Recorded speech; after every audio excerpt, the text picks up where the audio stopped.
When my sister died, I came into possession of her Facebook account.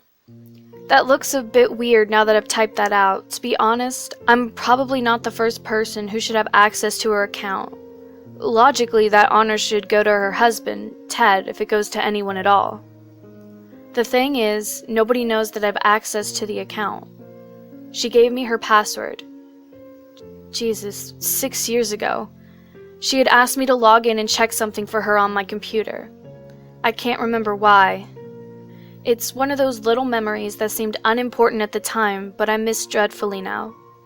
A million little interactions and words and smiles between us, and I'll never remember most of them. I digress. Anyway, the password. About a week after she died, I tried the password on a whim. I figured she must have changed it at some point within the last 6 years, but to my surprise, I was granted access right away. Honestly, Annalise, she never was very good with cybersecurity. I know I shouldn't have gone into her account, and I get that really. Even if she's dead, it's an invasion of privacy. Not just for her, but for everyone else. But I had just lost one of the most beloved people in my life, and I was grieving. It seemed okay at the time. It seemed justified. And besides, it's not like anyone had to know. I set her status to offline so nobody would see that I'd logged in. I spent many sleepless nights looking through her Facebook. At the groups she was part of, at the pages she liked, at the photos she posted. It quickly became an unhealthy addiction. Not that I cared, I was desperate for some kind of connection with her. Anything at all. And so much of her life was catalogued online. It was the perfect poison. To my great shame, I eventually began to go through her inbox. If it makes it any better, I know it doesn't, there wasn't anything groundbreaking or terrible in her messages. Annalise preferred talking to people in person as opposed to over text. Most of it was pretty mundane, sharing pictures of her little ankle-biter dog with our cousin, Sam, ironing out details to a party invite with a group of college friends, planning a last-minute trip to see her best friend Frida. The last one hurt a little to read. They were set to meet up just a few days after Annalise's accident. Their messages were tense and curt as though they'd gotten into a fight. Frida had seemed so distressed at the funeral, crying that Annalise would never forgive her. It must have been hard, her best friend dying without making up for whatever stupid argument they were having. I imagine that stays with a person forever. It's funny how we always think we have time. The day of the accident, I was actually at the pharmacy picking up iron pills for my sister at her request. Her anemia was back and her arms were being bruised up like crazy. She had been a little blue lately, so I was looking at the candy aisle, thinking maybe I'd bring her some Cadbury eggs to cheer her up. They were always her favorite. And I used to give her all the ones out of my Easter basket. Then I got the call. My sister, my stupid, clumsy, lovely sister. It wouldn't be the first time she fell down the stairs. That had happened to her a lot as kids. But it was her last because this time, she was unlucky. This time, she broke her neck at the bottom. She died instantly. The memory of that awful moment, standing in the pharmacy, my mouth hanging open in a scream that seemed to have died somewhere deep inside my chest, flashed vividly in my brain, and my face crumpled as I sat there, reading Frida's message over and over. It wasn't fair. It wasn't fair.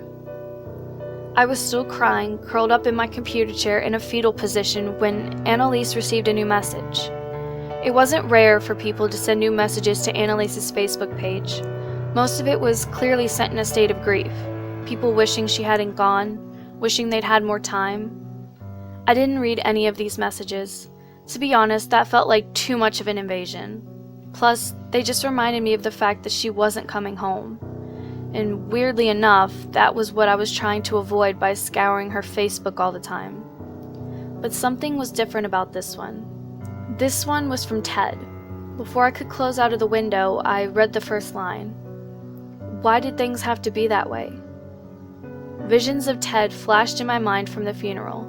How pale he'd been, how shaky, like he was dying under his grief, like he had no one to share it with, although we all tried.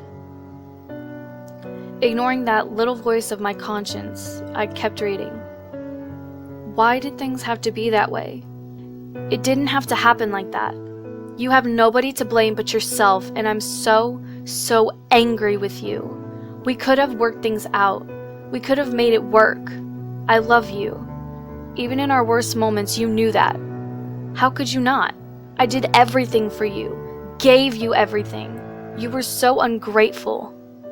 You know I didn't mean it. I just got so angry. You do that to me, you know. You make me angry. And it hurt me too to do that. You have no idea how fucking bad I felt after it the next day. And besides, that fight nearly broke my hand. You aren't the only one that came out hurt. I wished you'd listen. I wish you hadn't tried to run. You thought I wouldn't find out about your plans with Frida? You thought you'd be safe with her? What a fucking joke. You knew you were safe with me. I just lose my temper sometimes. Who doesn't? You're supposed to love me, and that means loving everything about me. Or were those marriage vows a lie? It's your fault. It's your fault for leaving your phone open so I could read those messages. It's your fault for hurting me when you knew I was already in pain.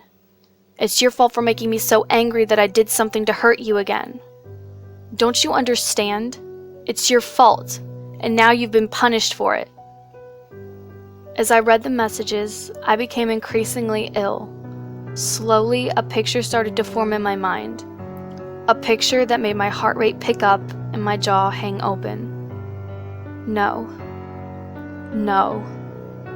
Before I had time to react further, another message came in. What the fuck? Who's reading this? Shit. I'd forgotten that by clicking on the message, it sent a red message notification. In panic, I shut my computer, backing away from it like it was toxic. It took me a few hours to process what I'd seen, to try to understand it, but by the time I realized what Ted had done to my sister, I knew what I had to do. I took screenshots of the conversation and went down to the police station.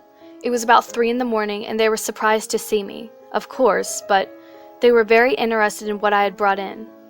They started the search for Ted immediately. Unsurprisingly, he wasn't in their home. He was gone, along with his wallet and all his personal identification. They stopped to talk to Frida too, and she told them everything. How they'd been planning to get away from him, to hide her until she could get a divorce finalized. Frida wanted to talk to me, but I refused. I have nothing to say to her for not coming forward earlier. The police think their prospects of catching him are pretty good. He'll almost certainly have to use a credit or debit card along the way, which will help them pinpoint his location. As for me, I'm hoping they don't find him. Because if they find him, then he'll be at the mercy of the law. And I've decided that the law is pretty lenient, especially in these parts. If Ted gets convicted, and that's a big if, he might get life in prison. And life in prison is too good for scum like him. The police have started their search.